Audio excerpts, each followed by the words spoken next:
Hegde mega fertility camp మా యొక్క అన్ని బ్రాంచుల్లో అపాయింట్మెంట్స్ కొరకు సంప్రదించండి 8880747474. పర్టికులర్ గా హిందువుల్ని ముస్లిం వేరు చేసి చంపడం అనేది ఇది ఫస్ట్ టైం. దీని మీద ప్రభుత్వం కూడా చాలా సీరియస్ గా ఉంది. బీహార్లో కూడా ప్రైమ్ మినిస్టర్ గారు చాలా స్ట్రాంగ్ వార్నింగ్ కూడా ఇచ్చారు. వార్నింగ్ ఇవ్వడం, అటాక్లు చేయడం కాకుండా అసలు ముందు మనం ఎందుకు ఫెయిల్ అయ్యాం, మన ఇంటెలిజెన్స్ ఏమైంది, అసలు ఇంత పెద్ద ఇష్యూ జరుగుతున్నప్పుడు మనకున్న నెట్వర్క్ ఎక్కడ బ్రేక్ అయింది అంటే కొంతమంది ఆఫీసర్లు అంటారు వాళ్ళు డిజిటల్ సిగ్నేచర్ ఎక్కడ వాడకుండా ఉన్నారు కాబట్టి మనం ఫెయిల్ అయ్యామంటున్నారు. అంటే మనం పుట్టింపుని ఇంటెలిజెన్స్ ఎక్కడ ఆగిపోతుంది అంటే మన టెక్నాలజీ వైపు వెళ్తున్నాం తప్ప మన మూలాలు మర్చిపోతున్నాం అనేది ఇక్కడ చాలా క్లియర్గా తెలుస్తుంది. మీరు కాశ్మీర్లో చాలా కాలం పనిచేశారు కాబట్టి. మోదీ గారు జస్ట్ ఇండియన్ ఆర్మీకి గో అహెడ్ అనే ఒక ఆర్డర్ ఇవ్వాలి.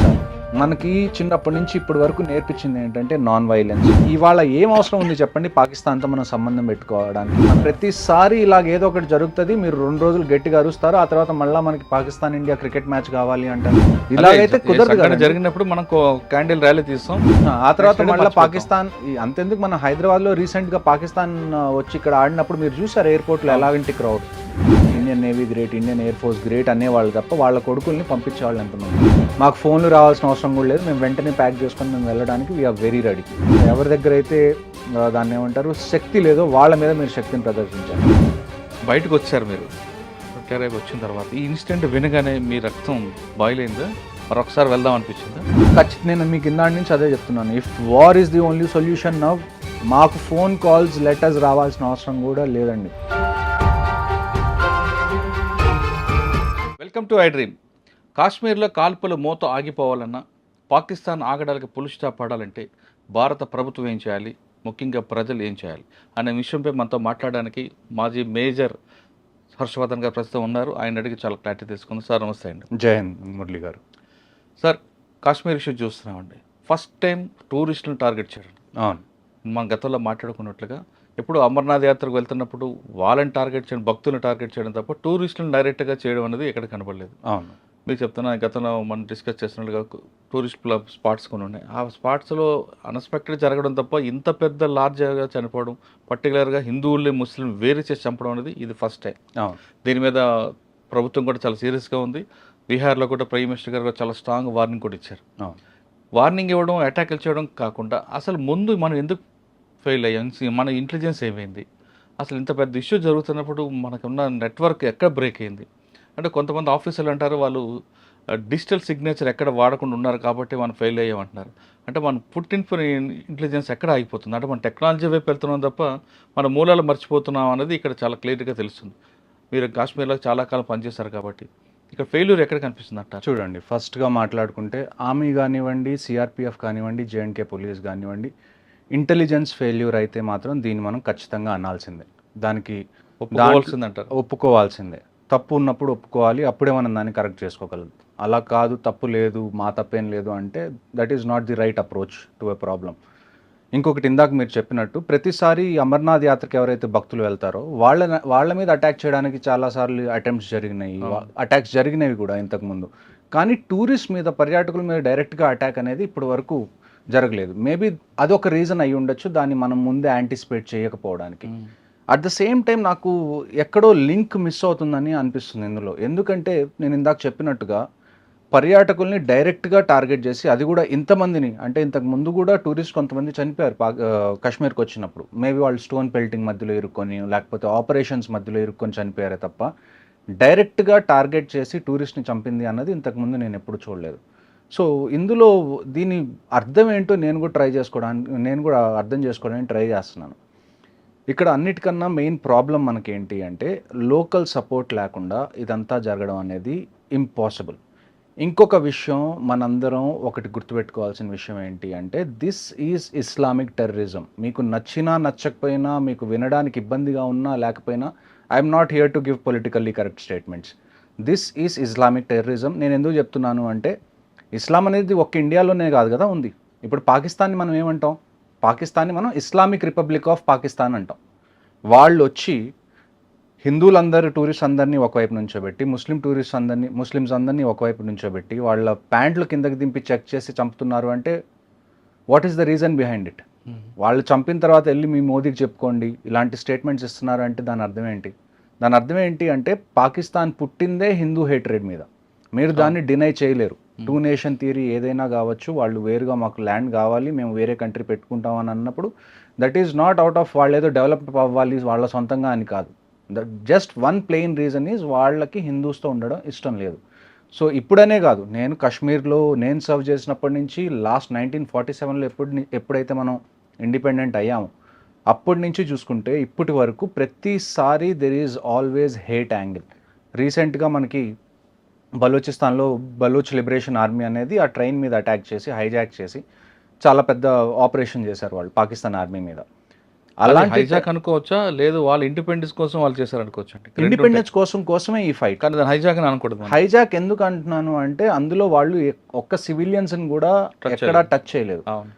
ఆ జనరల్గా బలూచిస్తాన్లో క్వెటా అనే ఒక ప్లేస్ ఉంది, అది బలూచిస్తాన్కి మీరు క్యాపిటల్ సిటీ లాగా అనుకోవచ్చు. ఆ ఏరియాలో చాలామంది ఆర్మీ వాళ్ళు కానీ డిఫెన్స్ ఫోర్సెస్ వాళ్ళు పాకిస్తాన్ వాళ్ళు అక్కడ పోస్టింగ్ ఉంటారు.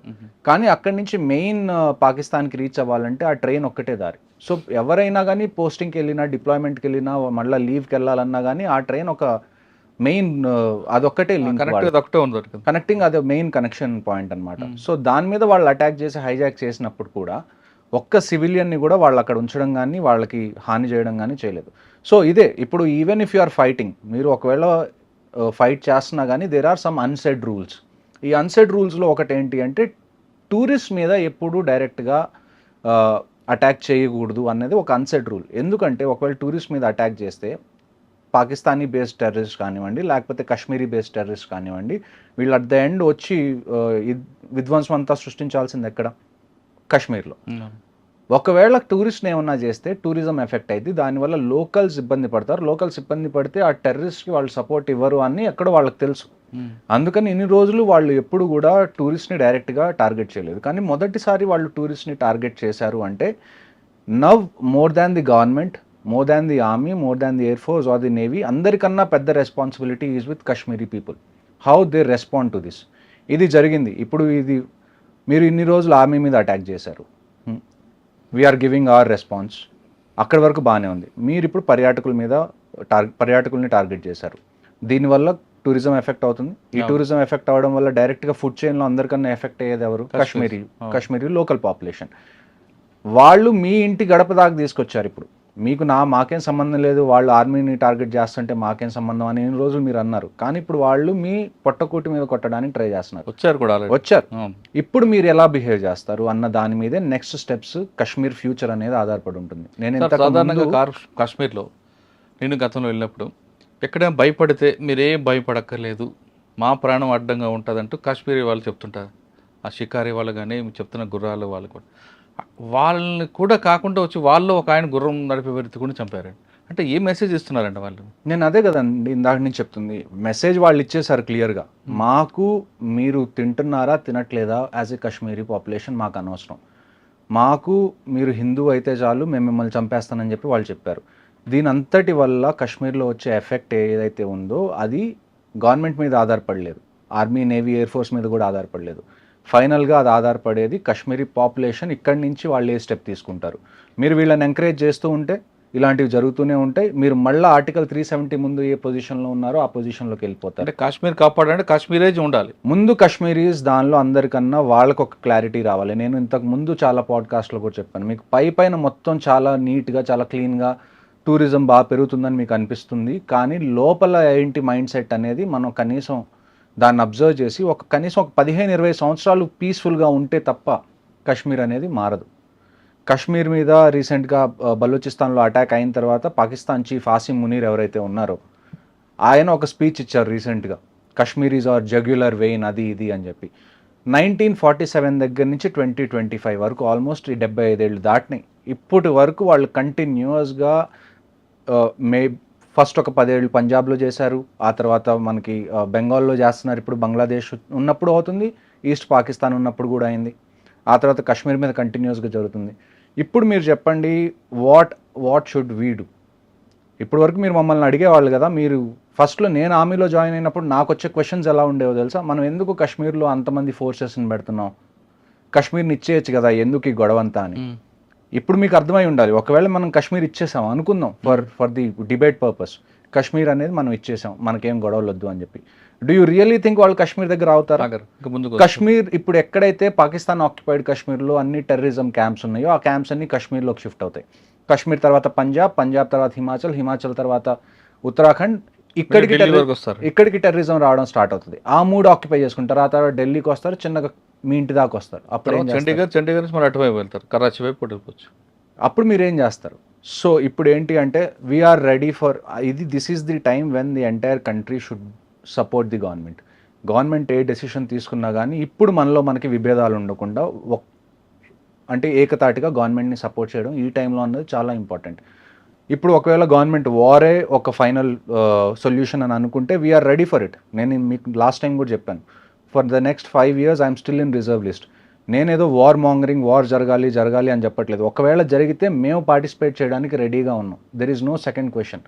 ఇవాళ ప్రైమ్ మినిస్టర్ అనౌన్స్ చేశారనుకోండి, if it is going to be war, be ready.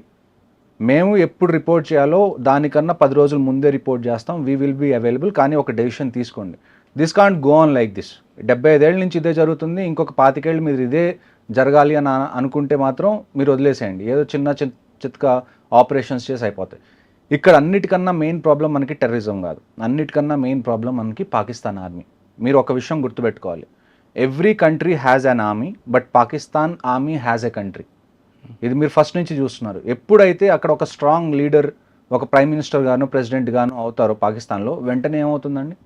వెంటనే జరిగిపోతుంది. పాకిస్తాన్ ఆర్మీ వచ్చి టేక్ ఓవర్ చేస్తుంది, మళ్ళీ వాళ్ళు పాలించడం మొదలు పెడతారు.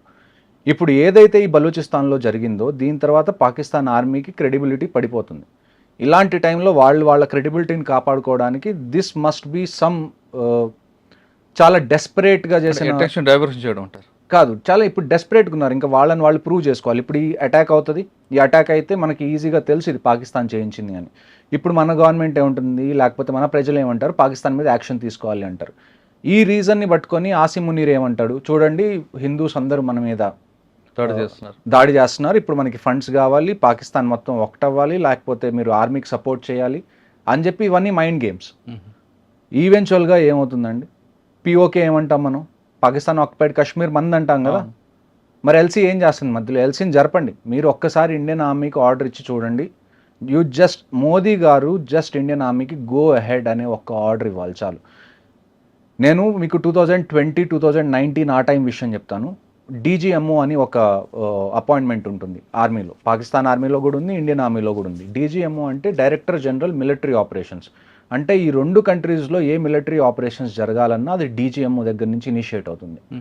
అలాంటి DGMO, Pakistan DGMO 15 core commander. మీరు చాలా టీవీ షోస్లో చూసుంటారు. జనరల్ కేజేఎస్ ఢిల్లో అని చెప్పి ఒక లెఫ్టినెంట్ జనరల్ ఉన్నారు, 15 కోర్ కమాండర్ ఆయన. జనరల్ టైనీ ఢిల్లో అని కూడా అంటారు ఆయన. ఆయనకి డీజీఎంఓ పాకిస్తాన్ డైరెక్ట్గా ఫోన్ చేసి, ఏంటండి మీరు ఎల్సీ దగ్గర చిన్న ఏదైనా జంతు గదిలినా కానీ మీరు అంత అటాక్ చేస్తున్నారు అని. అలాంటి ఆపరేషన్స్ ఇంతకుముందు జరిగినాయి. This is not the first time. The only option right now we have is LC మీద దీపావళి జరగాలి. ప్రతిసారి దీపావళి మనం వింటర్స్లో చేసుకుంటాం, ఈసారి దీపావళి సమ్మర్స్లో చేసుకోవాలి. వాడండి, మన దగ్గర ఉన్న ప్రతి వెపన్ ఏదైతే ఉందో వాడండి. మనం ఎస్కలేషన్ గురించి భయపడకూడదు. ఇప్పటి వరకు మన మైండ్ సెట్ ఎలాగుంది చూడండి. ఈ కంట్రీలో మనకున్న అతిపెద్ద దరిద్రం ఏంటి అంటే, మనకి చిన్నప్పటి నుంచి ఇప్పటి వరకు నేర్పించింది ఏంటంటే నాన్ వైలెన్స్, మెచ్యూర్గా ఉండండి. An eye for an eye makes the whole world blind అంటారు, which is a very stupid argument. An eye for an eye makes the competition equal. ఇప్పుడు నేను ఉన్నాను, ఒక్కొక్కడితో గొడవ పడుతున్నాను, వాడి కన్ను తీసేశాను. ఇప్పుడు వాడు నా కన్ను తీయకపోతే నా దగ్గర 2 కళ్ళు ఉన్నాయి, వాడి దగ్గర ఒక్క కన్నే ఉంది. నేను మళ్ళీ వాడిని అటాక్ చేసినప్పుడు ఎవరి దగ్గర అడ్వాంటేజ్ ఉంటుంది? నా దగ్గర అడ్వాంటేజ్ ఉంటుంది. సో ఇవన్నీ చెప్పుకోవడానికి బాగుంటాయి. An eye for an eye makes the whole world blind. No, if you don't take the eye in response of this, ఇలాంటివి ఇంకా పెరుగుతూనే ఉంటాయి, ఇవి తగ్గవు. సో మనం మోడీ గారు కూడా ఇవాళ స్ట్రాంగ్ వార్నింగ్ ఇచ్చారండి. ఖచ్చితంగా 27 మంది ప్రాణాలు తీసుకున్న అందరినీ వదిలిపెట్టు, మట్టిలో కలుపుతామంటారు. అంతేకాకుండా మనకి వాళ్ళకున్న అగ్రిమెంట్స్ అన్నీ కూడా క్లోజ్ చేశారు. వాటర్ ఇష్యూ కానీ లేదా సరే మన బార్డర్ ఇష్యూస్ కూడా క్లోజ్ చేశారు. అటువంటి వాటి వల్ల వాళ్ళకి ఏమైనా ఇబ్బంది వస్తుంది అంటారా? చూడండి, నేను పంజాబ్లో కూడా పోస్టింగ్లో ఉన్నప్పుడు నేను సత్లజ్ రివర్ మీద చాలా పనిచేశాను. సో ఇండస్ వాటర్ ట్రీటీ ఏంటి అంటే, ఈస్టర్న్ రివర్స్ ఏవైతే ఉన్నాయో 3 రివర్స్, వాటిని మెయిన్గా పాకిస్తాన్ యూస్ కోసం, వెస్టర్న్ రివర్స్ ఏవైతే ఉన్నాయో 3 అవి ఇండియన్ యూస్ కోసం అనేది అది ట్రీటీ జరిగింది. వరల్డ్ బ్యాంక్ ఈ ట్రీటీని కుదిర్చింది యాక్చువల్గా. సో ఇప్పుడు మనకు అడ్వాంటేజ్ ఏంటి అంటే ఈ ఇండస్ వాటర్ ట్రీటీ మనం బంద్ చేయడం వల్ల మనకున్న పెద్ద అడ్వాంటేజ్ ఏంటి అంటే పాకిస్తాన్లో ఏదైతే అగ్రికల్చర్ జరుగుతుందో అగ్రికల్చర్ మొత్తం ఈ రివర్స్ మీద ఆధారపడే జరుగుతుంది. సింధు, ఇండస్, రావి, రావి ఇంకొక రివర్ ఏదో 3 రివర్స్ హిమాచల్ ప్రదేశ్ కదా, బియాస్, హిమాచల్ నుంచి ఏవైతే ఉన్నాయో ఇవన్నీ కొన్ని టిబెత్లో ఆరిజిన్ అవుతాయి, కొన్ని హిమాచల్లో ఆరిజినేట్ అవుతాయి. జనరల్లీ హిమాలయాస్లో ఆరిజినేట్ అయ్యే రివర్స్ అన్ని అరేబియన్ సీలో కలవడానికి మన ఇండియా నుంచి పాకిస్తాన్ మీదుగా వెళ్ళి అరేబియన్ సీలో కలుస్తాయి. సో కొన్ని ఇండియాలో నుంచి వెళ్ళి అరేబియన్ సీలో కలుస్తాయి. వాటి కంట్రోల్ కంప్లీట్గా మన దగ్గర ఉంది. కొన్ని రివర్స్ ఏంటంటే ఇండియా నుంచి వెళ్ళి పాకిస్తాన్లోకి ఎంటర్ అయ్యి ఆ తర్వాత అరేబియన్ సీలో కలుస్తాయి. ఈ ఏ రివర్స్ అయితే ఇండియాలో ఎంటర్ అయ్యి తర్వాత పాకిస్తాన్లోకి ఎంటర్ అవుతాయో దాని కంట్రోల్ మన దగ్గర మనం పెట్టుకోవచ్చు. ఇండస్ వాటర్ ట్రీటీ వల్ల మనం పెట్టుకోవట్లేదు, కానీ ఒకవేళ మనం ఇండస్ వాటర్ ట్రీటీని ఇప్పుడు నల్ అండ్ వాయిడ్ చేసిన తర్వాత అక్కడ అగ్రికల్చర్ ఏదైతే ఉందో దాన్ని మొత్తాన్ని దానికి డిసైడింగ్ ఫ్యాక్టర్ ఇది అవుతుంది. ఇప్పుడు మీరు అక్కడ అగ్రికల్చర్ జరగాలి అని మీరు అనుకుంటే, ఇండియా అనుకుంటే పాకిస్తాన్లో అగ్రికల్చర్ జరగాలి అని అప్పుడే అవుతుంది. ఒకవేళ ఇండియా అక్కడ కరువు రావాలి అని అనుకుంటే ఇక్కడ ఉన్న వాటర్ని మనం బ్లాక్ చేస్తాం, దానివల్ల వాళ్ళు అగ్రికల్చర్ సరిగ్గా చేసుకోలేరు. And at the same time ఎప్పుడైతే ఏదైనా వార్ లాంటి సిచ్యువేషన్ వచ్చిందనుకోండి, కొన్ని సార్లు మీరు ఏరియా మొత్తాన్ని ఫ్లడ్డింగ్ చేయాల్సి వస్తుంది. వాళ్ళ ఎక్విప్మెంట్ ఏవి ముందుకు రాకుండా, వాళ్ళ సోల్జర్స్ ముందుకు రాకుండా ఏరియా మొత్తాన్ని వాటర్లో ఫ్లడ్డింగ్ చేయాలన్నా కానీ అప్పుడు ఈ రివర్స్ మనకి యూజ్ అవుతాయి. సో ఓవరాల్గా ఇక మీద నుంచి పాకిస్తాన్లో నీళ్లకు సంబంధించి ఏ ఇబ్బంది వచ్చినా కానీ అది ఇండియా వల్లే. అంటే ఇప్పుడు అగ్రిమెంట్ ఆపారు కాబట్టి పాకిస్తాన్లో ఖచ్చితంగా కరువు ఉంటుంది అంటారు. ఖచ్చితంగా. అంటే పబ్లిక్ అక్కడ సఫర్ అవుతుంది. మన పబ్లిక్ సఫర్ అయింది కదండి. It's not the army who has suffered this time. ఇప్పుడు మీరు ఆర్మీ టు ఆర్మీ పెట్టుకున్నారు, లేకపోతే మీరు టెర్రరిస్ట్ పంపించారు, ఆర్మీ టెర్రరిస్ట్ తో ఫైట్ చేస్తుంది, లేకపోతే అది వేరే విషయం. పబ్లిక్ మీదకి వచ్చాడు. పబ్లిక్ ని మీరు టచ్ చేయకూడదు, నో మ్యాటర్ వాట్. ఒక కంట్రీ మొత్తానికి ఆర్మీ కానీ పోలీస్ కానీ ఇవన్నీ సెక్యూరిటీ ఏజెన్సీస్ ఎందుకున్నాయి అంటే పబ్లిక్ ని టచ్ అవ్వకుండా మేము చూసుకునేలాగున్నాయి. అలాంటిది మీరు పబ్లిక్ ని టచ్ చేశారు. ఇప్పుడు పబ్లిక్ ని టచ్ చేసిన తర్వాత if our public is suffering will make sure you face the consequences. ఇప్పుడు మనం ఎంతమందికి మెడికల్ వీసాస్ ఇస్తున్నామండి ఇండియాలో వచ్చి ట్రీట్మెంట్ చేయించుకోవడానికి పాకిస్తానీస్కి. We have been kind enough, but మరీ మనం ఇంత కైండ్గా ఉంటే don't take this as helplessness. అచ్చా, అంటే ఇప్పుడు జలసంధి అనేది బ్రేక్ అయింది కాబట్టి సఫర్ అవుతారు ఖచ్చితంగా సఫర్. సెకండ్ ఇష్యూ ఏంటంటే అట్టారీ వాగా బార్డర్ కూడా క్లోజ్ అన్నారు. దానివల్ల వాళ్ళకి జరిగే నష్టం ఏంటి? వాళ్ళు ఇంకా నేను అదే కదండి మీకు చెప్తుంది, అన్ని వీసాస్ రిజెక్ట్ అయిపోయినాయి. ఎవరు ఇటు నుంచి అటువైపు రావడానికి లేదు. ఏదైతే మనం ఏదైనా పండుగలు ఉన్నప్పుడు మన బీఎస్ఎఫ్ వాళ్ళు అటువైపు పాకిస్తాన్ రేంజర్స్ ఎవరైతే ఈ అట్టారీ వాగా బార్డర్లో స్వీట్స్ డిస్ట్రిబ్యూట్ చేసుకోవడాలు, రోజు ఈవినింగ్ ఆ పెరేడ్లు అవి ఇవి చేయడాలు ఇవి ఆగిపోతాయి. అవన్నీ ఎప్పుడు చేస్తాం మనం? కండిషన్స్ మామూలుగా ఉన్నప్పుడు చేస్తాం. ఇప్పుడు కండిషన్స్ ఏం మామూలుగా లేవు కదా. We're taking a very strong stand as a country. నేను అదే ఇందాక నుంచి చెప్తుంది మీకు. ఇప్పుడు గవర్నమెంట్ని డెసిషన్ తీసుకొనివ్వండి. ఇప్పుడు మీరు మనలో మనం కొట్టుకొని మనలో మనం విడిపోయి మనం ఒక అనానిమస్ సపోర్ట్ ఇవ్వకపోతే ఉన్న గవర్నమెంట్ కూడా ఏమీ చేయలేదు. సో గవర్నమెంట్ ఎంత రోల్ ఉందో ప్రజలుగా కూడా మనకి అంతే రోల్ ఉంది to support the government in what ever stand it takes. Okay, ఇంకా ఇండియాలో ఉన్న పాకిస్తాన్ అంతా కూడా ఇమీడియట్గా వెళ్ళిపోవాలని చెప్పారు. వాళ్ళ హై కమిషన్ ఏదైతే ఇక్కడ ఉందో, వాళ్ళ డిఫెన్స్ అటాచీస్ ఎవరైతే ఇక్కడ ఉన్నారో వాళ్ళందరూ వెళ్ళిపోవాలి. స్ట్రెంత్ తగ్గిపోయింది. అక్కడ ఉన్న మన వాళ్ళని కూడా మనం వెనక్కి పిలుస్తున్నాం. ఇది చిన్న ఎస్కలేషన్ కన్నా కానీ నన్ను అడిగితే మాత్రం పాకిస్తాన్లో ఉన్న మన హై కమిషన్ని ముగిచ్చేసేయండి, ఇక్కడున్న వాళ్ళ హై కమిషన్ని ముగిచ్చేసేయండి. మనకి ఇవాళ ఏం అవసరం ఉంది చెప్పండి పాకిస్తాన్తో మనం సంబంధం పెట్టుకోవడానికి? మనం ఏమన్నా వాళ్ళ దగ్గర నుంచి ట్రేడ్ చేస్తున్నాం, అక్కడి నుంచి మనకి ఏమన్నా ఇంపార్టెంట్ విషయాలు ఏమన్నా కావాలా అంటే ఇంపార్టెంట్ ఇంపోర్ట్స్ ఏమన్నా కావాలా? ఏమీ లేదు. మనకు లేకపోతే ఇన్ఫ్యాక్ట్ పాకిస్తాన్ అనేది సర్వైవ్ అవ్వడం కష్టం. వాళ్ళు లేకపోయినా ఉన్నా కానీ you know how India is. మనం ఎంత ప్రాస్పర్ అవుతున్నాం, మనం ఎంత పని చేస్తున్నాం, మనల్ని మనం ఎంత ఇంప్రూవ్ చేసుకోవడానికి ట్రై చేస్తున్నాం మనందరికీ తెలిసిన విషయం. ఓకే సార్, ఇప్పుడు పాకిస్తాన్ ఇమీడియట్గా వేకెట్ చేయమని చెప్పారు మోడీకి 1 వీక్లో. కానీ ఇక్కడ కొంతమంది మీరు చెప్తున్నట్టుగా హెల్త్ ఇష్యూ లేదు, ఇంకో రకంగా వచ్చి ఉన్నారు. విశాఖపట్నం ఆ ప్రాంతాలు పిల్లలు కూడా చదువుకున్నారు యూనివర్సిటీలో. వాళ్ళందరూ వెళ్ళిపోతే వాళ్ళకు కూడా ఇబ్బంది కదా. అంటే వాళ్ళు చేసే పనికి నేను ఇదే మీకు చెప్తుంది ఇందాకటి నుంచి, ఇబ్బంది కదా. వై ఆర్ యూ అంటే మీరేమన్నా అది తీసుకున్నారా రెస్పాన్సిబిలిటీ? పాకిస్తాన్లో ఎవరైనా ఇబ్బంది పడితే అది నా ఇబ్బంది అని చెప్పి మన రెస్పాన్సిబిలిటీ ఎందుకు తీసుకున్నాం?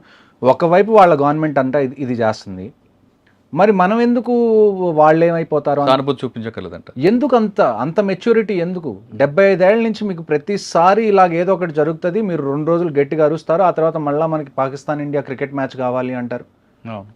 ఇలాగైతే కుదరదు సంఘటన కదండి. జరిగినప్పుడు మనం క్యాండిల్ ర్యాలీ తీస్తాం. ఆ తర్వాత Next day మళ్ళీ మర్చిపోతాం. పాకిస్తాన్ అంతెందుకు మన హైదరాబాద్లో రీసెంట్గా పాకిస్తాన్ వచ్చి ఇక్కడ ఆడినప్పుడు మీరు చూసారు ఎయిర్పోర్ట్లో ఎలాగంటి క్రౌడ్. నేను ఎప్పుడు నుంచో చెప్తాను, నన్ను అంటారు చాలామంది, మీరు ఆర్టిస్ట్ని ఎందుకు ఇంక్లూడ్ చేస్తారు, క్రికెటర్స్ని ఎందుకు ఇంక్లూడ్ చేస్తారు అంటే, అంటే ఇదేంటి, ఇది మా ఆర్మీదో లేకపోతే నేవీదో ఎయిర్ ఫోర్స్దో సొంత గొడవ, ఇది మా ఇంట్లో వాళ్ళని ఏమన్నా టార్గెట్ చేసినందుకు మేము అక్కడికి వెళ్ళామా? లేదు కదా. It is not just our responsibility to support this country, it's responsibility of every individual of this country to support. Okay, అప్పుడే కదా. ఇప్పుడు మీరు ఒక వైపు నుంచి అక్కడి నుంచి ఆర్టిస్ట్ని పిలుస్తున్నారు, వాళ్ళతో మూవీస్ చేస్తున్నారు, వాళ్ళకి డబ్బులు ఇస్తున్నారు, లేకపోతే అక్కడి నుంచి మీరు క్రికెటర్స్ని పిలుస్తున్నారు, వాళ్ళని ఎంకరేజ్ చేస్తున్నారు.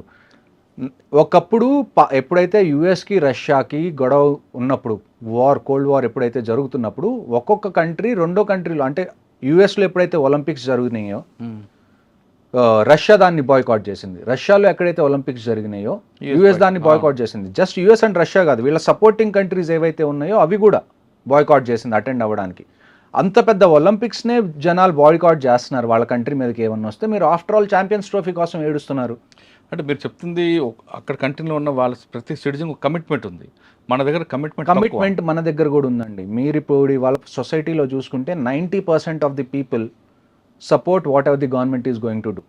కరెక్ట్. కానీ ఆ 90% వాళ్ళు వచ్చి బయటికి మాట్లాడలేని పరిస్థితి. ఎవరైతే 10% ఇలాగ మాట్లాడతారో, మనం సానుభూతి చూపించాలి, మనం కొద్ది సాఫ్ట్గా ఉండాలి, వీళ్ళ దగ్గరే బయటికి మాట్లాడే సాధనాలు ఉన్నాయి. ఇంకొకటి ఏంటి అంటే, చాలామంది, నేను ఇందాక కూడా మీకు చెప్పాను, we have to certify this as Islamic terrorism. చాలామంది ఈ మాట అనడానికి కూడా భయపడే పరిస్థితుల్లో ఉన్నారు ఇవాళ. ఈ మాట డైరెక్ట్గా చెప్పలేరు, ఎందుకంటే వాళ్ళ ఫ్రెండ్స్ని వాళ్ళు ఏమైనా ఇబ్బంది పెడతారేమో, వాళ్ళ ముస్లిం ఫ్రెండ్స్ని, లేకపోతే వాళ్ళ దగ్గర పనిచేసేవాళ్ళు, లేకపోతే వాళ్ళు ఎవరైనా ముస్లిమ్స్ దగ్గర పనిచేస్తుంటే ఇలాంటి స్టేట్మెంట్స్ ఇస్తే వాళ్ళు ఇబ్బంది పడతారేమో అని చెప్పి ప్రతిసారి మీరు వేరే వాళ్ళ మనసుల గురించి ఆలోచించుకునే పరిస్థితి ఏంటి? మీకు ఒక మనసు లేదా? What is your heart saying? You know what the things are on ground. కానీ మన దగ్గర వచ్చిన ఒక మైనస్ ఏంటంటే, మీరు చెప్తుండే ప్రతి ఒక్కరు పాకిస్తాన్ మీద యుద్ధం అనగా నేను వెళ్తా, తుపాకీ ఇవ్వండి వెళ్తానంటాడు. కానీ పాకిస్తాన్ ఇండియా మ్యాచ్ అనగానే మాత్రం డబ్బులు ఎక్కువ పెట్టి బ్లాక్లు పెట్టి సినిమా ఆ మ్యాచ్ చూస్తాడు. నేను అదే కదా, ఎందుకు ఆ తప్పు కదా, నేను అదే కదా మీకు చెప్తుంది. మనం సినిమా క్రికెట్ని దాటి ఆలోచించకపోతే these two are just your entertainment. What is cinema మీరు చెప్పండి నాకు. ఏముందండి entertainment? Cinema is a business of art, అంతే కదా. ఆయనకి డబ్బులు పంచడం తప్ప మన డబ్బులు తగలపెట్టుకో. మీకేం ఫ్రీగా ఎవరు సినిమా చూపించట్లేదు కదా, మీరు పే చేస్తారు, మీరు ఒక ప్రొడక్ట్ ఎలా కొనుక్కుంటారో సేమ్ అది. దానివల్ల రేపటికి రేపు సినిమాలు ఆగిపోతే ఎంటర్టైన్మెంట్ ఆగిపోతే అని నేను చెప్పట్లేదు, జస్ట్ సినిమా నష్టం ఏం లేదు, సొసైటీలో ఏం పెద్ద నష్టం ఏముండదు. రేపటికి రేపు క్రికెట్ మనం ఆడకపోతే పాకిస్తాన్తో ఆడట్లేదు, మేబీ సౌత్ ఆఫ్రికాతో ఆడతాం, ఆస్ట్రేలియా. సో మనకు ఆప్షన్ మన వాళ్ళు బ్లాక్ అని కొనుక్కొని చూస్తాడండి. నేను మీకు చెప్తుంది, ఏ 10% ఎవరైతే ఉన్నారో మనం సాఫ్ట్ గా ఉండాలి, మనకి డైలాగ్ ఉండాలి, మనం 75 డైలాగ్. 10% ఏం చేస్తారు, అదే ఇండియా మీద వార్ అనగానే తుపాకి తీసుకెళ్తా అంటాడు. చెప్పడానికి చాలా ఈజీ అండి. నేను చెప్తున్నాను కదా, 100కి 90 మంది Indian army great, Indian navy great, Indian air force great అనేవాళ్ళు తప్ప వాళ్ళ కొడుకుల్ని పంపించేవాళ్ళు ఎంతమంది ఉంటారు? నేను చిన్నప్పుడు నేను కార్గిల్ వార్ చూసినప్పుడు నేను ఇన్స్పైర్ అయ్యాను. For kids of this generation this should be your wake up call. అక్కడ జస్ట్ ఆర్మీ మీద జరగలేదు, కర్ణాటక నుంచి వెళ్ళిన వాళ్ళు, హైదరాబాద్ నుంచి వెళ్ళిన వాళ్ళు, ఆంధ్ర నుంచి వెళ్ళిన వాళ్ళు, ప్రతి స్టేట్ వాళ్ళు అక్కడికి సఫర్ అయ్యారు. సో ఇది మీకు వేకప్ కాల్. పెద్ద అయిన తర్వాత నేను ఇక్కడి నుంచి పారిపోయి యూఎస్ వెళ్ళిపోతాను, నేను ఇలాంటి వాటిలో పడను అని అనుకుంటారా, మీ డెసిషన్. అలా కాదు, ఇలాంటివి మళ్ళీ నెక్స్ట్ జనరేషన్లో జరగకూడదని అనుకుంటారా, join Indian army, navy, air force, police, what ever it is. ఈ దేశంలో మనం శాంతి శాంతి శాంతి అని చెప్పి మనం ఫైట్ చేయాలన్న స్పిరిట్ని చంపేస్తున్నాం చిన్నగా. కరెక్ట్ అండి. మనం ఇప్పుడు మన దగ్గర 100 ఎకరాలు ఉన్నాయండి, 10 ఎకరాలు ఒకడు కబ్జా చేసుకున్నాడు, మీరేం చేస్తారు? అక్కడ ఒక 100 ఎకరాలు మీ దగ్గర ఉన్నాయి, అందులో 10 ఎకరాలు ఒకడు వచ్చి కబ్జా చేసుకున్నాడు, మీరేం చేస్తారు? వాడి మీద యుద్ధంకి వెళ్తాం, ఏదో ఫైట్ చేస్తాం కదా, కోర్టుకి వెళ్తాం ఏదో. మరి ఇక్కడికి వచ్చేటానికి ఇక్కడ కూడా అదే కదా జరుగుతుంది. ఇండియా మొత్తం 100 ఎకరాలు అనుకుంటే అందులో 10 ఎకరాలు కాశ్మీర్ అనుకుంటే వాళ్ళకి తీసుకుందాం అనుకుంటున్నారు. ఇక్కడ మనకు ప్రాబ్లం ఎక్కడ వస్తుందంటే, మీకు ఇందా ఫస్ట్ నుంచి అదే చెప్తున్నా, మనం సినిమాలు వచ్చినప్పుడు ఆగస్ట్ 15 వచ్చినప్పుడు మాత్రమే మనం స్పందిస్తాం. ఇలాంటివి ఏమన్నా జరిగితేనే క్యాండిల్ ర్యాలీ తీస్తాం. తర్వాత ఎవరి పని ఆడితే క్రికెట్ మ్యాచ్, భారత క్రికెట్ మ్యాచ్ అనగానే దానికి కోట్లు ఖర్చు పెడతారు మన వాళ్ళు, బ్లాక్ అని కొనుక్కొని చూస్తారు. అదే పాకిస్తాన్ హీరోయిన్ వచ్చిందని పరిగెడతారు. కానీ అసలు ఇవన్నీ ఆగాలండి, ఇవన్నీ ఖచ్చితంగా ఆపాలి. మీరు ఎన్ని రోజు ప్రతి దానికి కాన్సిక్వెన్సెస్ అనేది ఒకటి ఉండాలి. మీరు తప్పు చేశారా, దానికి ఒక కాన్సిక్వెన్సెస్ ఉండాలి. మీరు ఒక దొంగతనం చేస్తే ఏమవుతుంది? అవును, పట్టుకొని జైల్లో వేస్తారా? అది కాన్సిక్వెన్స్. అవును. మళ్ళా చేయకుండా ఆ భయం ఉండాలి. మీరు ఆ భయం పెట్టకపోతే అలాగా. ఈ భయం మనం ఇన్ని రోజులు చేస్తున్న తప్పేంటి అంటే మనం టెర్రరిస్ట్గా భయం పెడుతున్నాం. పాకిస్తాన్ మనం Rawalpindi general head quarters of Pakistan army రావల్పిండిలో చేయాల్సిన ఆపరేషన్స్ మనం శ్రీనగర్లో ఎందుకు చేస్తున్నాం? You give a go head. నేను డైరెక్ట్గా చెప్తున్నాను ప్రైమ్ మినిస్టర్ గారికి, ఒకవేళ మీరు ఇప్పుడు వార్ జరగాలి అని మీరు అనుకున్నారా, ఎకానమీ విల్ రివైవ్ అండి. ఇండియాలో నాకు తెలిసి Indians are very hard working, we can revive our economy war జరిగిన తర్వాత కూడా. కానీ if the decision of the prime minister is that we have to go to war, I promise you, ఎంతమంది అయితే వెటరన్స్ ఆర్మీ నుంచి retire అయ్యి ఇప్పుడు మామూలుగా సివిల్ లైఫ్లో ఉన్నారో, ఐ టెల్ యూ, మాకు ఫోన్ చేయాల్సిన అవసరం కూడా లేదు. మీరు న్యూస్లో చెప్పండి, లేకపోతే టీవీ స్క్రీన్లోకి వచ్చి 8ంటికి ఎప్పుడు చెప్తారు కదా, చెప్పండి వార్ జరగబోతుంది, everybody should go to the front lines. మాకు ఫోన్లు రావాల్సిన అవసరం కూడా లేదు, మేము వెంటనే ప్యాక్ చేసుకొని మేము వెళ్ళడానికి వీఆర్ వెరీ రెడీ. ఓకే, కానీ ఒక డెసిషన్ తీసుకోండి, stick to it, and this time the solution has to be permanent. ఇలా పిఓకే మనది అంటున్నాం, బలూచిస్తాన్లో పాకిస్తాన్కి ఇష్యూ జరుగుతుంది, డ్యూరెంట్ లైన్ ఎక్కడైతే ఆఫ్ఘనిస్తాన్తో బార్డర్ ఉందో అక్కడ కూడా ఇష్యూ జరుగుతుంది. చైనా ఏమో ఇప్పుడు మొన్నటి వరకు మనకి ఇంకొక అజంప్షన్ ఏంటి, మనం పాకిస్తాన్ ఏమన్నా చేస్తే చైనా మనకి కంప్లీట్గా అగేన్స్ట్ అయ్యే ఛాన్స్ ఉంది. ఇప్పుడు చైనా పరిస్థితి ఏంటి జియోపొలిటికల్ సిచ్యువేషన్లో? యూఎస్కి చైనాకి మధ్యలో ట్రేడ్ వార్ జరుగుతుంది, టారిఫ్స్ అన్ని పెంచేసారు. ఇప్పుడు చైనాలో స్టాక్ మార్కెట్ ఏదైతే ఉందో అది ఆల్మోస్ట్ కొలాప్స్ అయ్యే స్టేజ్లో ఉంది. ఓకే, ఇప్పుడు షీ జిన్పిన్ ఎవరైతే చైనాకి దేవుడు అనుకుంటాం మనం, ఆయన వియత్నాం, మలేషియా లాంటి కంట్రీస్కి వెళ్ళి ఆయన అడుక్కోవాల్సి వస్తుంది, మీరు యూఎస్కి కాకుండా మాకు సపోర్ట్ చేయండి అని. So this is the best time if you have to go for a military operation. ఎందుకంటే పాకిస్తాన్కి సపోర్ట్ చేయడానికి చైనా ఇప్పుడు బిజీగా ఉంది, and at the same time ఒకవైపు నుంచి ఇండియా ఉంటే రెండో వైపు ఆఫ్ఘనిస్తాన్ వైపు నుంచి ఆఫ్ఘనిస్తాన్ ఆర్మీ కూడా రెడీగా ఉంది, తాలిబాన్ ఆర్మీ కూడా రెడీగా ఉంది, ఇంటర్నల్గా బలూచిస్తాన్ ఆర్మీ కూడా రెడీగా ఉంది, and at the same time Tehreek-e Taliban Pakistan అని చెప్పి ఒక ఆర్గనైజేషన్ ఉంది which is against the Pakistan army. ఇన్ని ఎలిమెంట్స్ మీ దగ్గర రెడీగా ఉన్నాయి, మీరు యూటిలైజ్ చేసుకోవాలి, ఎక్స్ప్లాయిట్ చేసుకోవాలి అంటే I don't think there is any better time than this. Talibans కూడా స్టేట్మెంట్ ఇచ్చారు కాశ్మీర్ విషయంలో కూడా. ఇప్పుడు వరకు చైనా, యుఎస్ అందరూ స్టేట్మెంట్స్ ఇచ్చారు. ఇప్పుడు వరకు స్టేట్మెంట్ రాంది కెనడా దగ్గర నుంచే. దాన్ని కూడా మనం చూసుకోవాలి. Why is Canada not giving a statement at? ఎందుకంటే కెనడాలో ఇప్పుడు వరకు మనం చూసాం ఖాళిస్తాన్కి వాళ్ళు సపోర్ట్ చేయడం కానివ్వండి, ఐఎస్ఐకి సపోర్ట్ చేయడం కానివ్వండి, అది కెనడాలో ఉంది. So we have to deal with this also. But before dealing other things మనం ఫస్ట్ డీల్ చేయాల్సింది ఏంటి అంటే, నేను ఖచ్చితంగా మీకు చెప్తున్నానండి, maybe with in a month something big is going to happen. Okay, but అది వారా కాదా అన్నది మనం వెయిట్ చేయాలి. సార్ ఒకసారి వెనక్కి వెళ్దాం. కాశ్మీర్ విషయంలో కొంతమంది బోర్డర్ క్రాస్ అయ్యారు, కొంతమంది మిస్ అయ్యారు, వాళ్ళే చేశారు. ఇప్పుడు వరకు మనకున్న ఇన్ఫర్మేషన్ ప్రకారం ఇన్ఫర్మేషన్లో ఎక్కడో లీక్ అయింది, జమ్మూ కాశ్మీర్ పోలీసులకి ఇన్ఫర్మేషన్ ఫెయిల్ అయింది కాబట్టి జరిగింది. వాళ్ళు కూడా ఆ ప్లేస్ని రెక్కి చేసిన తర్వాతే అటాక్ చేశారన్నది చూడండి. ఇప్పుడు వరకు మనకున్న ఇన్ఫర్మేషన్ ఏంటంటే 5 నుంచి 6 టెర్రరిస్ట్ ఉన్నారు. అందులో 3-4 పాకిస్తానీ టెర్రరిస్ట్, 2 మాత్రం ఖచ్చితంగా Kashmiri terrorist, local terrorist. So ఇది మనకున్న ఇన్ఫర్మేషన్. ఇప్పుడు మీరు ఆ ఏరియా చూసుకుంటే అక్కడి నుంచి అక్కడికి రోడ్ లేదు డైరెక్ట్గా పైదాకా వెళ్ళడానికి. వాళ్ళు గుర్రం మీద ఎక్కువ లేకపోతే మ్యూల్స్ మీద ఎక్కువ పైదాకా వెళ్తారు. ఇప్పుడు మీరు గుల్మర్గ్ వెళ్ళారా? గుల్మర్గ్లో మీరు పైకి వెళ్ళిన తర్వాత మీరు ఎలా వెళ్తారు? గండోలా రైడ్ ఉంటుంది, కేబుల్ కార్ రైడ్. మీరు చూసుకుంటే కింద ఏరియాస్లో సెకండ్ ఫేజ్కి వెళ్ళాక పాకిస్తాన్ కనిపిస్తుంది. కింద ఏరియాస్ మొత్తంలో మీకు ఆర్మీ కానీ ఎవరో ఒకళ్ళు ఉంటారు, కానీ పైన మీకు ఎవరు ఉంటారు. ఎందుకంటే నేను ఇందాక చెప్పినట్టు there is an unsaid rule. ఎక్కడైతే టూరిస్ట్ వీళ్ళందరూ ఉన్నారో, టూరిస్ట్ స్పాట్స్ ఏవైతే ఉన్నాయో అక్కడ వాళ్ళని కొద్దిగా ఫ్రీగా వదిలేద్దాం, వాళ్ళు ఎంజాయ్ చేసుకునేలాగా. అక్కడ మిలిటరీ ప్రెజెన్స్ ఉంటే అంత కరెక్ట్గా ఉండదు అన్న ఉద్దేశంతో మనం ఎక్కడైతే ఆ పై స్టేజెస్ ఉంటాయో అక్కడ మనం దాన్ని ఏమంటారు పెద్దగా కదిలించాం. That is what they have taken advantage of. వాళ్ళు వెనకాల నుంచి వచ్చారు జంగల్స్ నుంచి, వాళ్ళు ఆల్రెడీ నాకు తెలిసి అయితే they have been staying in those jungles for at least 1 or 2 months. అక్కడ వాళ్ళ హైడౌట్ ఏదో ఉంది. ఆ హైడౌట్లో వాళ్ళు ఖచ్చితంగా మొత్తం సెట్ చేసుకొని ముందు నుంచే ఉన్నారు. వాళ్ళు ఆర్డర్స్ కోసం వెయిట్ చేసి ఇది 22nd వాళ్ళు ఎగ్జిక్యూట్ చేశారు. And there is, I can కన్ఫర్మ్లీ say, there is Pakistan army behind this, especially Asim Munir, the chief of army staff of Pakistan. ఎందుకంటే ఆసిమ్ మునీర్ అనే ఆయన, he is not a general soldier. ఆయన ఇంతకుముందు ఎక్కువగా ఐఎస్ఐలో పనిచేశారు. he is a spy soldier. So ఇలాంటి యథవేషాలన్నీ ఆయన వేయడానికి చాలా ఛాన్సెస్ ఉన్నాయి. అండ్ ఇంటర్నల్ సోర్సెస్ కూడా ఎక్కడో చోట పాకిస్తాన్ నుంచి నాకు వచ్చిన ఓపెన్ సోర్స్ ఇంటెలిజెన్స్ నెట్వర్క్ నుంచి నాకు తెలిసిన విషయాలు ఏంటి అంటే, yes, Asim Munir is involved in this. అంటే ఈ టైంని ఎందుకు ఎంచుకున్నాడు అనుకోవచ్చు మనం? ఈ టైం అంటే ఇప్పుడు నేను అదే కదండి మీకు ఇందాక చెప్పాను. ఇందాక బలోచిస్తాన్లో వాళ్ళు దెబ్బతిన్నారు. డ్యూరెంట్ లైన్లో ఎక్కడైతే ఆఫ్ఘనిస్తాన్తో వాళ్ళకి బార్డర్ ఉందో అక్కడ వాళ్ళకి ఇబ్బంది నడుస్తుంది. And at the same time ఇంటర్నల్గా తెహ్రీకే తాలిబాన్ పాకిస్తాన్ కూడా వాళ్ళని ఇబ్బంది పెడుతుంది. ఇమ్రాన్ ఖాన్ని వాళ్ళు జైల్లో వేశారు. ఇమ్రాన్ ఖాన్ సపోర్టర్స్ ఎవరైతే ఉన్నారో వాళ్ళని ఇబ్బంది పెడుతున్నారు. పేరుకి షహబాజ్ షరీఫ్ పిఎం కానీ మొత్తం నడిపించేది మొత్తం chief of army staff, ISI chief, వీళ్ళే నడిపిస్తారు పాకిస్తాన్ మొత్తంలో. సో వీళ్ళు ఎన్ని తట్టుకుంటున్నారు ఈ టైంలో ఇంటర్నల్గా. ఇలాంటి టైంలో వాళ్ళందరూ వాళ్ళ కంట్రీని యునైట్ చేయాలి అంటే హిందూస్కి అగేన్స్ట్గా మనం వెళ్ళాలి, హిందూస్ని మనం చంపాలి. సార్ ఇప్పుడు మీరు అన్నట్టు హిందూకి వ్యతిరేకంగా చంపారు, పాయింట్లు ఇప్పి చూపించి మరి లేదా కురాణం చదవని వాళ్ళకి వెంటపడి మరి చంపారు. అవును, కానీ ఒక గుర్రం నడుపుకొచ్చిన ముస్లింని కూడా చంపారు. నాకు తెలిసిన ఇన్ఫర్మేషన్ ప్రస్తుతానికి ఏంటి అంటే చూడండి, at the end Kashmiri survive అయ్యేది దేని మీద, టూరిజం మీద. నేను ఇందాక చెప్పినట్టు. సో చాలామంది టూరిజంలో ఎవరైతే ఉన్నారో కాశ్మీర్లో, they are really nice to people who visit there, ఎందుకంటే అది వాళ్ళ లైవ్లీహుడ్ కాబట్టి. సో నాకు తెలిసిన ఇన్ఫర్మేషన్ ఏంటి అంటే ఈ గుర్రం అతను ఎవరైతే ఉన్నారో అతను ఈ ఇష్యూ జరుగుతున్నప్పుడు ఆ రైఫిల్ స్నాచ్ చేయడానికి ట్రై చేశాడు టెర్రరిస్ట్ దగ్గర నుంచి. సో అతన్ని కూడా అందుకని చంపేశారు. సాధారణంగా మీరు చెప్తున్న ఆ ప్లేస్ మనం స్విట్జర్లాండ్, ఇండియన్ స్విట్జర్లాండ్ అంటాం. నేను కూడా వెళ్ళా. అక్కడ నూడిల్స్, మంచి గావా, ఇంకొక అవన్నీ కూడా బంద్ ఉన్నాయండి. మంచి క్వశ్చన్ అడిగారు. ఇంకొకటి నాకు తెలిసిన ఇన్ఫర్మేషన్ ఏంటంటే రాత్రికి రాత్రి చాలామంది అక్కడ చాయ్ వాళ్ళు కానివ్వండి, లేకపోతే అక్కడ చిన్న చిన్న ఏవో ఒక బిజినెస్ చేసుకున్న వాళ్ళు ఎవరైతే ఉన్నారో వాళ్ళు రాత్రికి రాత్రి గాయమైపోయారు. వాళ్ళు పనికి రాలేదు నెక్స్ట్ డే.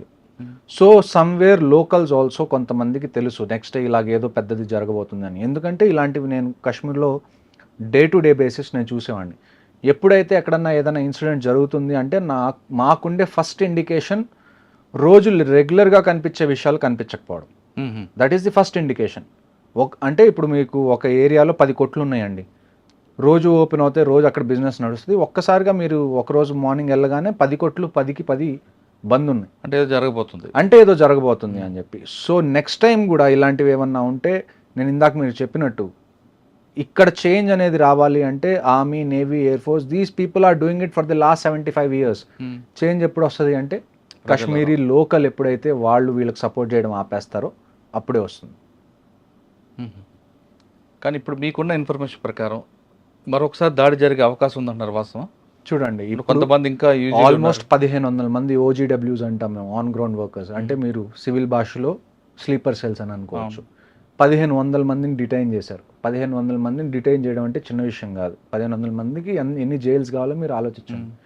వీళ్ళందరినీ ఉతికి ప్రతి ఇన్ఫర్మేషన్ బయటికి లావుతారు. ఎవరు దీని వెనకాల హ్యాండ్లర్స్ ఉన్నారు, అసలు దీని మొత్తాన్ని ఎగ్జిక్యూట్ చేసింది ఎవరు. Rashtriya rifles is going to do it's work అండి, అందులో మీకు డౌటే లేదు. ఎవరైతే ఈ టెర్రరిస్ట్ ఉన్నారో, ఎవరైతే దీనికి పాల్పడ్డారో వీళ్ళైతే ఖచ్చితంగా చచ్చిపోతారు. There is no doubt in it. కానీ వీళ్ళని చంపేస్తే ప్రాబ్లం అయిపోదు కదా. We also need solution for a long duration. Long term solution కావాలి. లాంగ్ టర్మ్ సొల్యూషన్ కావాలి అంటే Pakistan army needs to be targeted. దానికి మీరు వార్ చేయాలి అని అనుకుంటే వీఆర్ రెడీ టు పార్టిసిపేట్. మీరు ఒక్కసారి గో హెడ్ ఇవ్వడమే మీ చేతిలో ఉంది. అచ్చా సార్, ఈసారి వాళ్ళు అటాక్ చేస్తున్నప్పుడు ఎక్కడ కూడా డిజిటల్ సిగ్నేచర్ లేదు కాబట్టి మన ఇండియన్ ఆర్మీ ఫెయిల్ అయింది.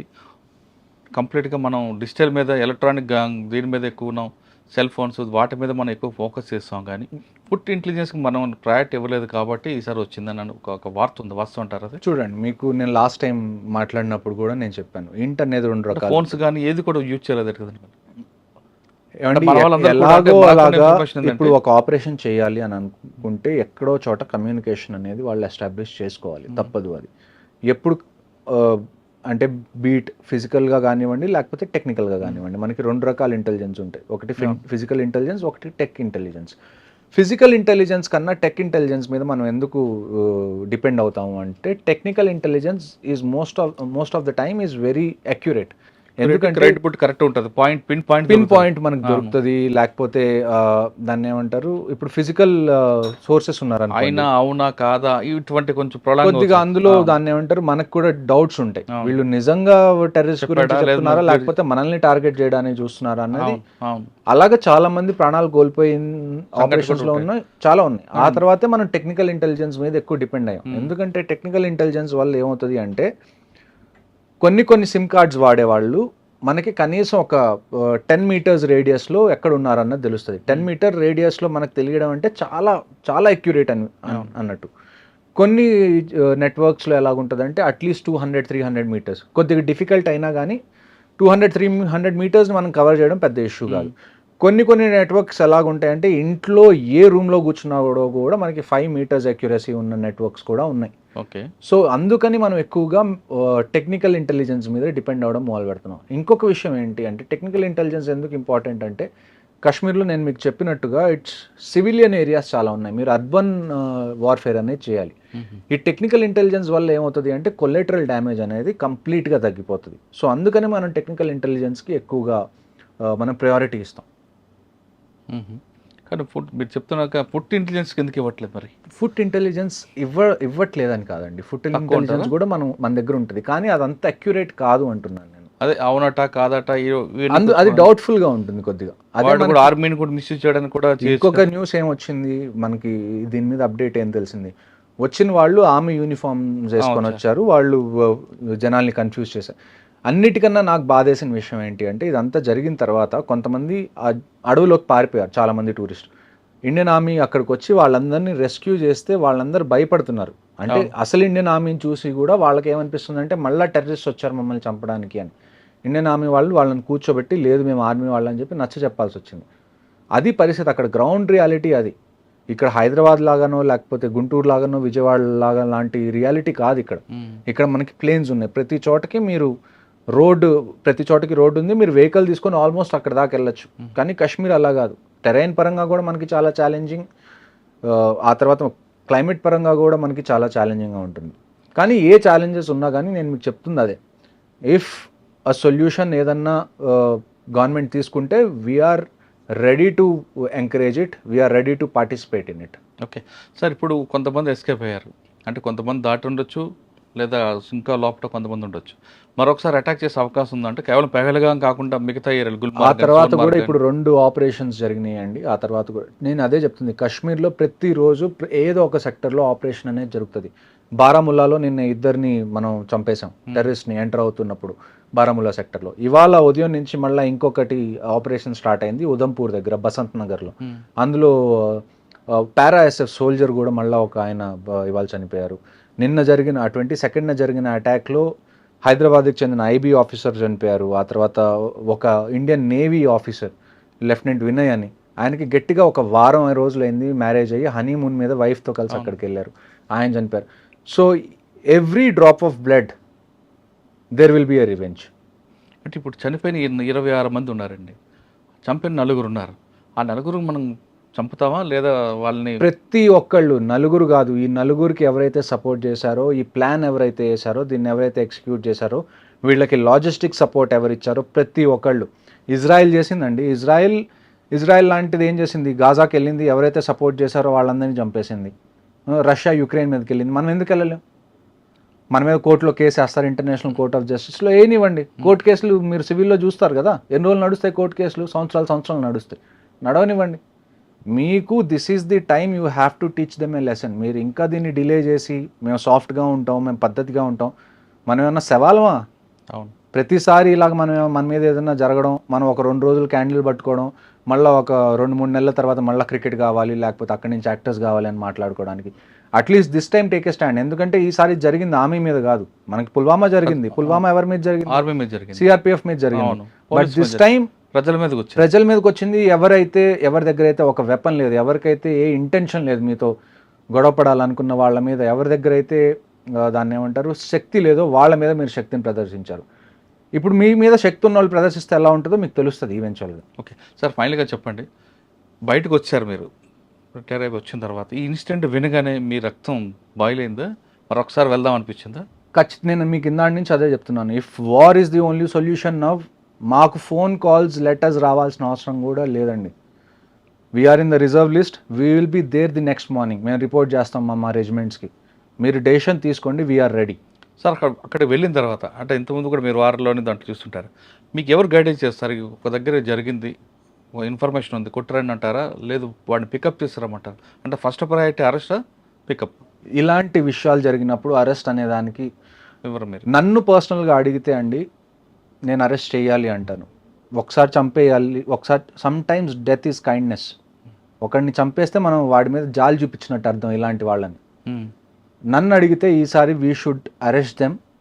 వాళ్ళ టార్చర్ ఎలాగ ఉండాలి అంటే, నేను మీకు మర్చిపోకూడదు. మేము కాశ్మీర్లో నేను చెప్తాను, నేను ప్రతిసారి ఆపరేషన్కి వెళ్ళేటప్పుడు నేను చెప్పేది ఏంటి అంటే, ఇస్లాంలో ఏంటి ఏంటి అంటే ఎవరన్నా చనిపోతే ఏం చేస్తారు, పూడ్చి పెడతారు, అవును. కాల్చరు.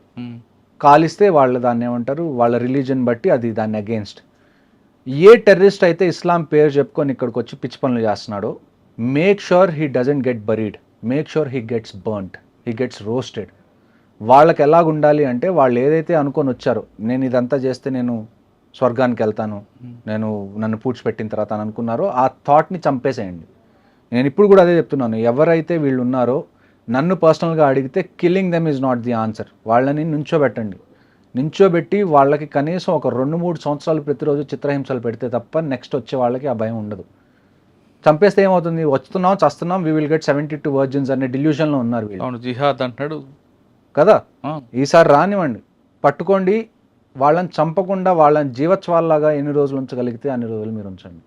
That is how you teach a lesson నన్ను అడిగితే.